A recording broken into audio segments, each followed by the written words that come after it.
Welcome back to Dronacharya IAS YouTube channel. I'm Dr. Daman Benipal and you're watching Daily Editorial Analysis. Well, आज इस video lecture में हम Dhanlaxmi bank का जो issue है उसे डिस्कस करेंगे। आप न्यूज़पेपर्स पढ़ रहे हैं, यू वुड हैव सीन कि धनलक्ष्मी बैंक का जो इशू है वो काफ़ी क्लोजली मॉनिटर किया जा रहा है। We will understand what is this need for the close monitoring of Dhanlaxmi Bank as well. ये टॉपिक जो आज हम डिस्कस करने वाले हैं ये इंडियन इकोनॉमी पर्सपेक्टिव से इम्पॉर्टेंट है। How? Now first of all we will see कि धनलक्ष्मी बैंक का कोई इंटरनल इशू है। पहली बात तो ये एक केरला बेस्ड प्राइवेट बैंक है और क्यों इस केरला बेस्ड प्राइवेट बैंक का जो इंटरनल इशू है उसे इतने बड़े लेवल पे डिस्कस किया जा रहा है, नेशन वाइड ये एक मैटर ऑफ कंसर्न क्यों बन चुका है वो हम समझेंगे। किस तरह धनलक्ष्मी बैंक इस सिचुएशन तक पहुंचा वो हम यहाँ पे जानने की कोशिश करेंगे। Now ultimately we are discussing this topic because Indian economy में आप एक टॉपिक पढ़ते हैं which is about Basel norms. You read a topic about Basel norms और ये पूरा का पूरा धनलक्ष्मी बैंक का जो इशू है वो हाईलाइट करता है the importance of the Basel norms. Whenever you read Indian economy में आप जब भी बैंकिंग सिस्टम पढ़ते हैं तो you read about Basel norms और आज इस आर्टिकल से हम समझ पाएंगे that why these Basel norms are important for our banking system and किस तरह हमारे जो बेसल नॉर्म्स हैं ये ओवर द पीरियड इवॉल्व हुए हैं। Whenever you read about any bank या फिर बैंक से जुड़े हुए किसी भी रिफॉर्म की अगर हम बात करते हैं तो हम कैपिटल एडिक्वेसी की बात करते हैं। We'll understand why capital adequacy is important for a bank. क्योंकि ये सारी की सारी डिस्कशन हम धनलक्ष्मी बैंक को एज अ केस स्टडी करके कर रहे हैं। So will try to understand that what will happen next with this bank. So as I said इस पूरे आर्टिकल की importance Indian economy point of view से काफ़ी ज़्यादा है। So we are covering this as part of our daily editorial analysis. Now हम step by step इसे break down करेंगे, स्टेप बाय स्टेप समझेंगे कि धनलक्ष्मी बैंक का इशू क्या आया है, ये क्यों न्यूज़ में आया है। तो सबसे पहली चीज़ नोट करें कि ये एक केरला बेस्ड प्राइवेट बैंक है, ठीक है। एंड अक्टूबर 20 को धनलक्ष्मी बैंक ने स्टॉक एक्सचेंजेस को इन्फॉर्म किया कि धनलक्ष्मी बैंक के कुछ शेयर होल्डर्स हैं जो कि एक extraordinary general meeting request कर रहे हैं। They are holding a extraordinary meeting और इस मीटिंग के दो बड़े एजेंडाज हैं। There are two key items on the agenda of this meeting. पहला एजेंडा ये है कि धनलक्ष्मी बैंक के जो सीईओ हैं उनकी पावर्स को कर्ब किया जाए। So there is a section of shareholders in the Dhanlaxmi bank जो कि सीईओ की परफॉर्मेंस से खुश नहीं है, they are unhappy with his performance. तो वो क्या करना चाहते हैं, वो सीईओ की पावर को कर्ब करना चाहते हैं। अब एक बार if you talk about the power to use capital, CEO के पास कौन सी पावर है, बैंक के सीईओ की बात करें, he has the power to use capital. अगर वो पावर ही सस्पेंड हो जाती है तो एक बैंक के अंदर सीईओ का जो रोल है वो इनकॉन्सिक्वेंशियल हो जाएगा। सो इन अदर वर्ड्स ये बैंक के चीफ को इनडायरेक्ट मैसेज भेजा जा रहा है कि भाई या तो आप क्विट कर दीजिए या फिर आपसे जो आपकी पावर्स हैं वो ले ली जाएंगी। इस केस में अगर देखा जाए तो धनलक्ष्मी बैंक के जो सीईओ हैं, he is a former state bank officer and he is unlikely to quit in this situation. हालांकि ये इनडायरेक्ट मैसेज यही देने के लिए था कि जो चीफ हैं वो क्विट कर दें। तो इस सिचुएशन में अब ऐसा है कि the CEO is not quitting, is very unlikely to quit. So this opens up this room for open confrontation जिसमें कुछ इन्फ्लुएंशियल शेयर होल्डर्स जो हैं वो और जो टॉप एग्जीक्यूटिव हैं बैंक लेवल पे उनके बीच में लगातार कॉन्फ्रंट्रेशंस चल रही हैं। Now this is not how a banking system works. This does not give you a good picture about running of a bank. This shows that the bank is under some issues and some problems. तो पहला agenda तो यही था। दूसरा agenda ये था कि to empower one of the key shareholders to negotiate a settlement। जो उस बैंक के फॉरवर्ड डायरेक्टर्स थे उनके साथ नेगोशिएट किया जाए सेटलमेंट और इसकी पावर कुछ शेयर होल्डर्स को दी जाए। तो इसके चलते एकदम से धनलक्ष्मी बैंक न्यूज़ में आता है। अब यहाँ पे समझने की ज़रूरत है कि एक प्राइवेट इशू, एक प्राइवेट बैंक का एक इंटरनल इशू इतना बड़ा मैटर ऑफ कंसर्न क्यों बनता है। अब यहाँ पे वी नीड टू अंडरस्टैंड, ऐसा पहले भी हो चुका है कि जो फॉर्मर सीईओ थे they were ousted by this shareholders, बहुत ही हाई ड्रामा फिल्ड इवेंट था। तो ऐसा सिनेरियो अगर दोबारा होता है, so this raises the serious question about the governance of the bank. Bank level पे गवर्नेंस इशू को ये बहुत बड़े लेवल पे रेज करता है, क्योंकि जब हम धनलक्ष्मी बैंक की बात करते हैं, it has a very long history of such a pre mature top level. And जिस तरीके से जो फॉर्मर सीईओज हैं और जो बोर्ड मेंबर्स हैं उनके बीच में जो रिलेशंस एग्जिस्ट करते हैं without citing any specific reason, it has a long history of such kind of a premature exits of the CEOs. Now if we talk about the top level, so the chaos which is happening, it will definitely impact the confidence of depositor. अब suppose आपका account है Dhanlaxmi bank में और आपको ऐसी खबरें मिल रही हैं कि भाई सीईओ की पावर ली जा रही है, उसे रिज़ाइन करने के लिए कहा जा रहा है, लेकिन वो रिज़ाइन कर नहीं रहा है, कुछ शेयर होल्डर्स हैं जो कि कुछ और चाहते हैं, सीईओ कुछ और कर रहा है। तो ऐसी चीज़ों से जो एक डिपॉजिटर है, जो शेयर होल्डर है या फिर कोई इन्वेस्टर है, उसके कॉन्फिडेंस के ऊपर सीधा सीधा इसका इफेक्ट होता है। Because what is a bank? Bank में लोगों ने अपना पैसा जमा किया है, बैंक के ऊपर भरोसा किया है, so bank is a guardian of the public money. ये किसी और कंपनी से इस वजह से बहुत डिफरेंट है। And this is the reason why जो बैंक्स हैं उनको बहुत ही strictly Reserve Bank of India regulate करती है, ताकि जो बैंक्स हैं वहाँ पे इंस्टीट्यूशनल फेलियर्स ना हो पाएँ, और जिन बैंक्स के ऊपर लोगों ने भरोसा करके अपना पैसा वहाँ पे जमा किया है, वो बैंक अपना गार्डियन का जो रोल है वो निभा पाए। सो ultimately we can say that RBI is the guardian. RBI is the guardian as well as a regulator of all the other banking institutions in our country. So RBI must step into this kind of situation.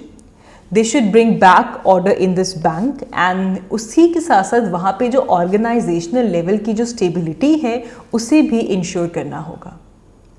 अब यहाँ पे एक चीज़ और आती है जो बड़ा issue, देखो अब प्राइवेट बैंक के CEO को रिमूव करने की बात यहाँ पे आ रही है, तो ये जो फाइनल पावर है कि किसी प्राइवेट बैंक का जो CEO है उसे कौन अपॉइंट कर रहा है या फिर कौन रिमूव कर रहा है, this rest with the central bank.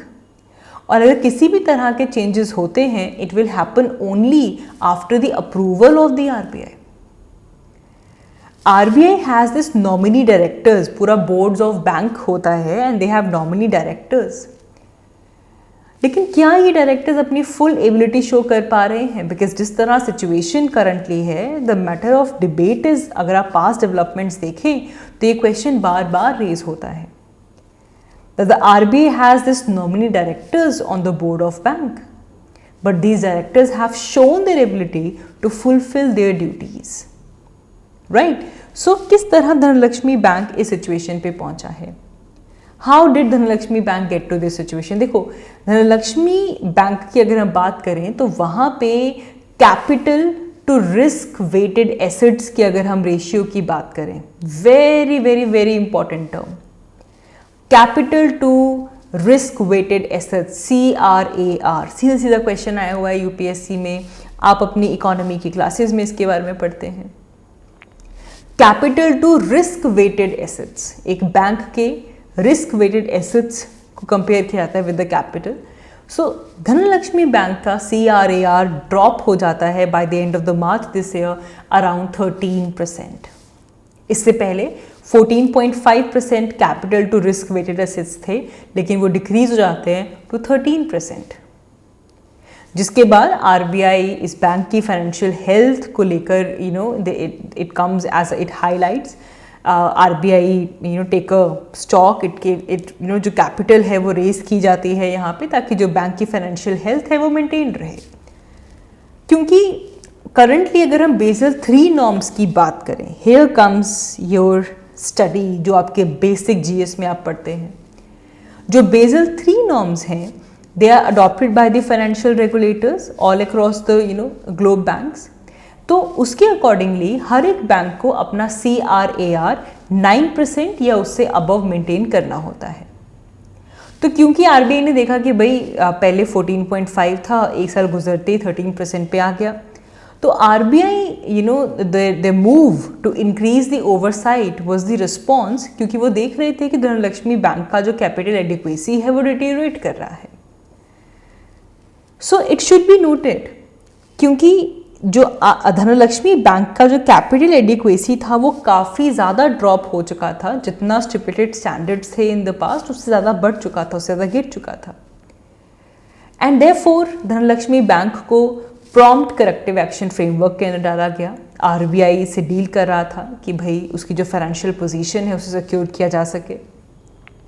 तो जब RBI ने धनलक्ष्मी बैंक को प्रॉम्प्ट करेक्टिव एक्शन फ्रेमवर्क के अंदर डाला, so here RBI deals in terms of serious deterioration.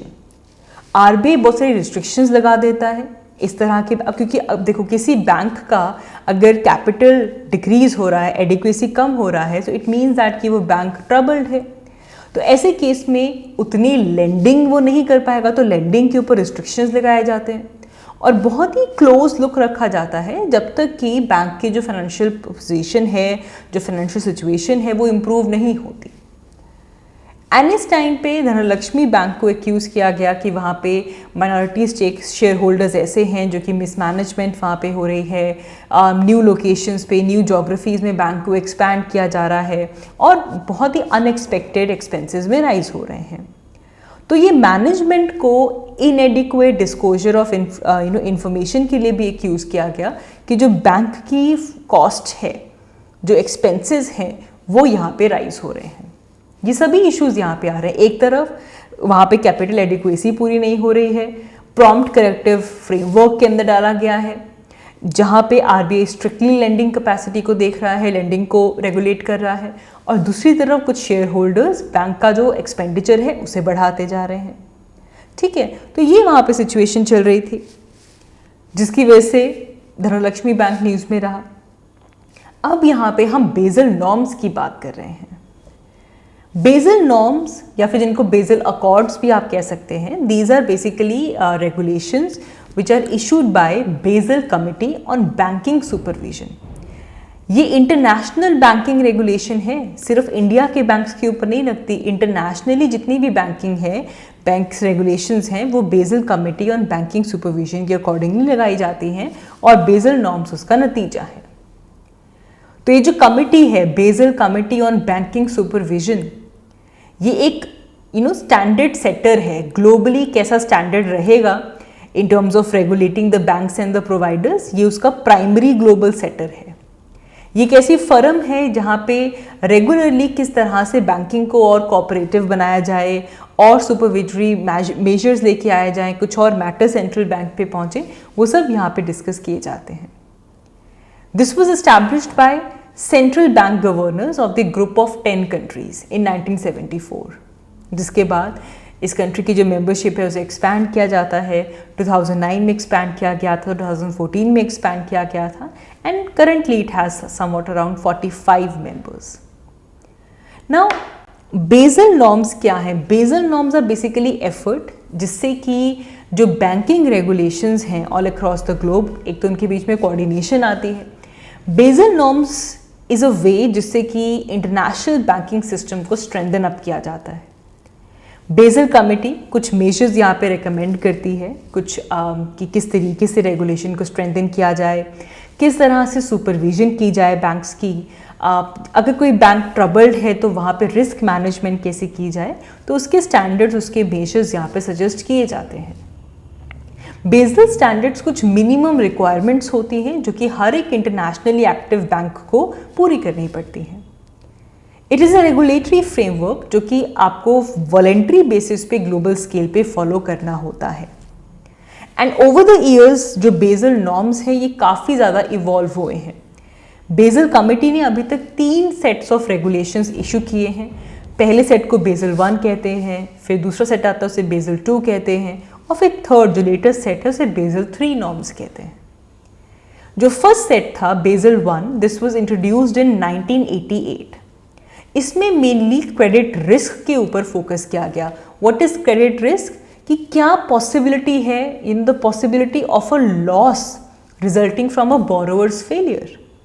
आपने जिनको लोन दिया अगर वो रीपे नहीं कर पाए, what is the possibility of such loss, उसे कहा जाता है क्रेडिट रिस्क।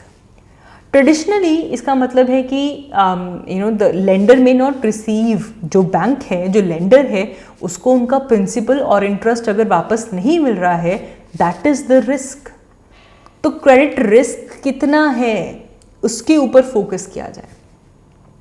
तो जिसके चलते यहाँ पे कैपिटल और जो स्ट्रक्चर ऑफ रिस्क वेट्स हैं बैंक के, उनको डिफाइन किया गया और कहा गया कि जो मिनिमम कैपिटल रिक्वायरमेंट रखी जाएगी दैट इज 8%। मतलब आपने लोन दिया, सपोज अगले जो बोरोवर से लोन वापस नहीं किया, तो उतना आपका रिस्क है। उस रिस्क वेटेड एसेट्स का जब तक आपके पास वापस नहीं आया, वो एसेट रिस्क है।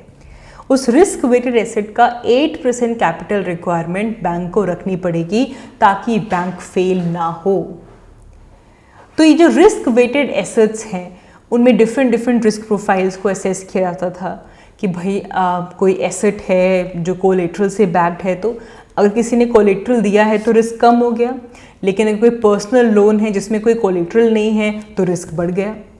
ठीक है, तो यहाँ पे क्रेडिट रिस्क की बात हो रही थी और इंडिया ने भी इन बेसल 1 गाइडलाइंस को फॉलो किया 1999 में, जिसके तहत 8% रिस्क वेटेड असेसमेंट की कैपिटल जो थी वो रिक्वायर्ड थी।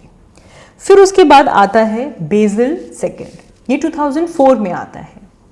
इसमें जो बेसल 1 अकॉर्ड्स थे उसको और रिफाइन किया गया, उसे और रिफॉर्म किया गया एंड यहाँ पे 3 पैरामीटर्स आते हैं जिनको हम पिलर्स भी कह सकते हैं, very very very important. The first pillar is capital adequacy requirements. तो वही बात जो हम पीछे बोल कर आए हैं, capital adequacy requirement is the minimum capital which is needed. तो वो कितना होगा, 8% ऑफ द रिस्क एसेट्स, जो बिना किसी कोलेट्रल के दिए गए हैं। 8% उन रिस्क एसेट्स की मिनिमम आपको कैपिटल एडिक्वेट मेंटेन करनी होगी, जिसे कहा गया कैपिटल एडिक्वेसी रिक्वायरमेंट। दूसरा यहाँ पे पिलर आता है अबाउट सुपरवाइजरी रिव्यू। ना सुपरवाइजरी रिव्यू के अकॉर्डिंगली जो बैंक्स हैं उनको अपनी रिस्क मैनेजमेंट टेक्निक्स को डेवलप करना होगा। They have to use those risk management techniques, ताकि जितने भी तरह के रिस्क हैं जो एक बैंक फेस कर सकता है, चाहे वो क्रेडिट रिस्क हो जो वो लोन दे रहा है, मार्केट रिस्क हो, राइट, जो ऑपरेशनल रिस्क हैं, जो बैंक से खुद के एक्सपेंसेस हैं, उन तीनों रिस्क को मैनेजमेंट करना बैंक सीखे। They should develop some strategies, they should use those strategy, they should monitor and manage all types of risk। तो उसके लिए एक सुपरवाइजरी रिव्यू की ज़रूरत है। दूसरा मतलब तीसरा यहाँ पे जो पिलर आता है that is about market discipline.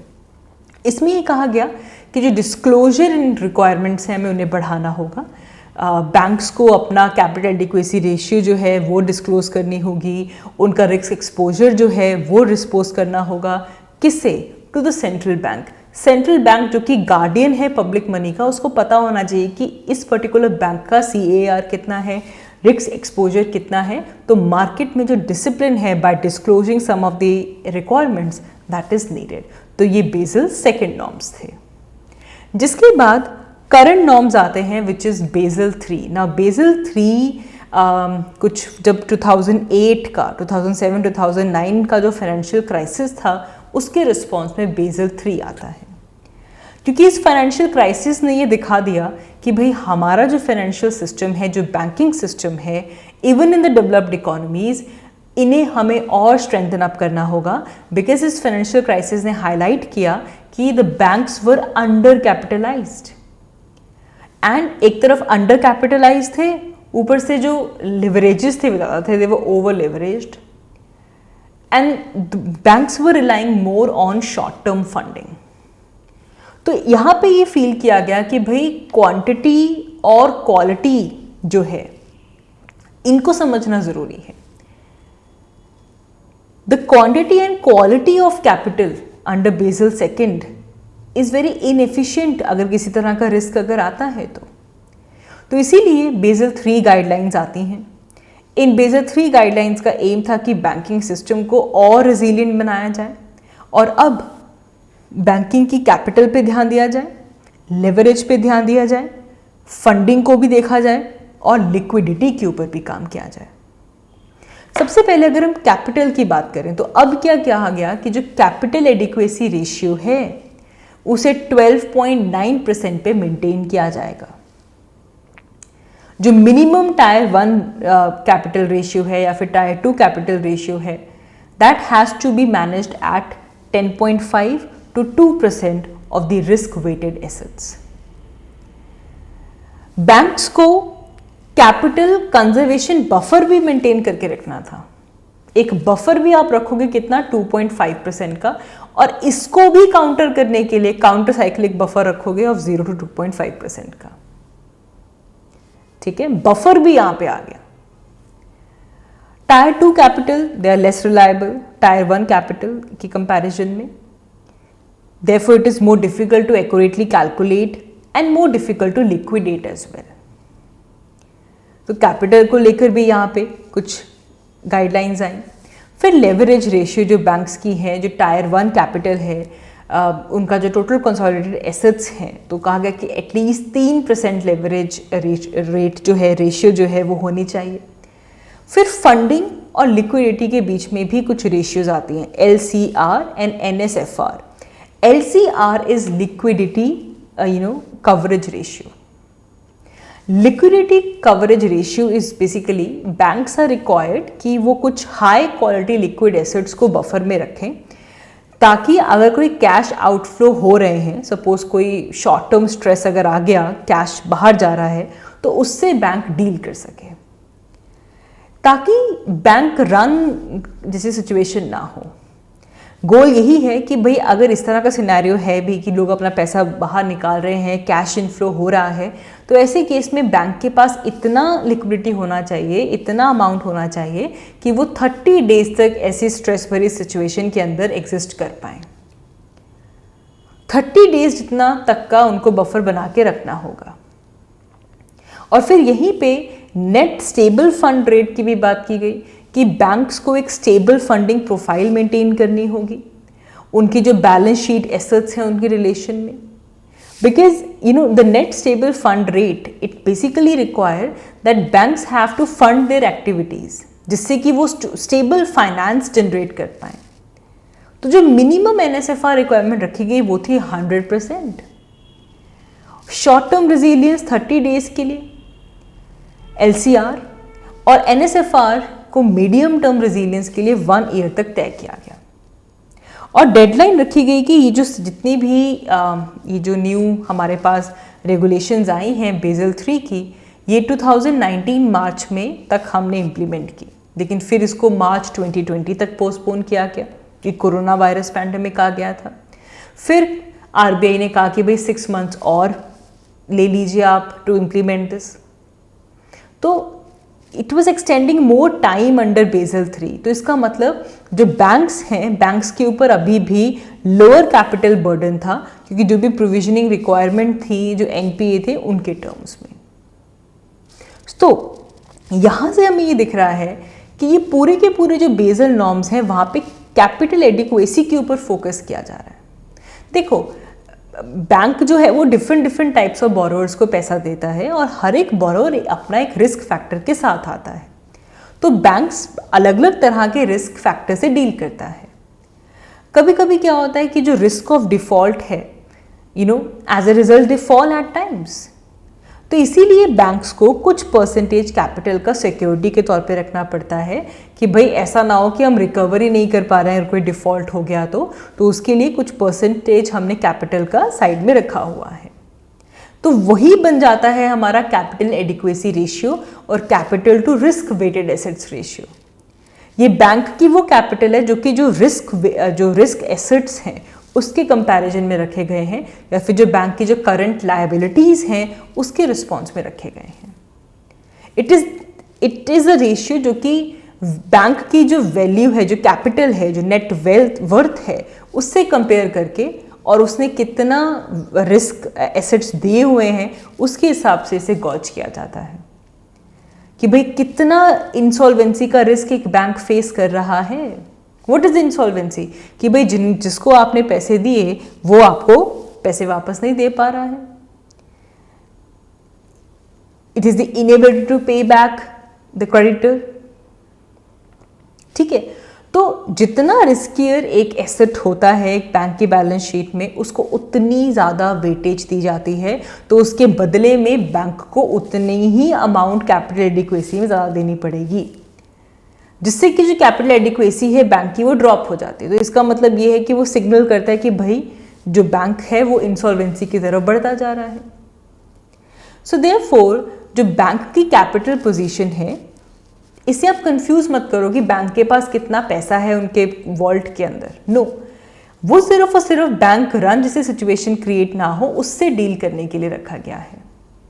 वो सिर्फ और सिर्फ बैंक के जो रिस्क है उन रिस्क को डील करने के लिए CRAR मेंटेन किया जाता है. ये शो करता है कि भाई अगर कोई ऐसी सिचुएशन आती है कि आप जो बैंक है वो सरवाइव कर पाता है कि नहीं. As a going business entity bank survive कर पाएगा या नहीं. बैंक तब तक ऑपरेट नहीं कर सकता जब तक उनकी टोटल एसेट वैल्यू ड्रॉप हो जाए below the total value of the liability. इससे तो उनकी पूरी कैपिटल वाइप आउट हो जाएगी और जो बैंक है वो इंसॉल्वेंट हो जाएगा.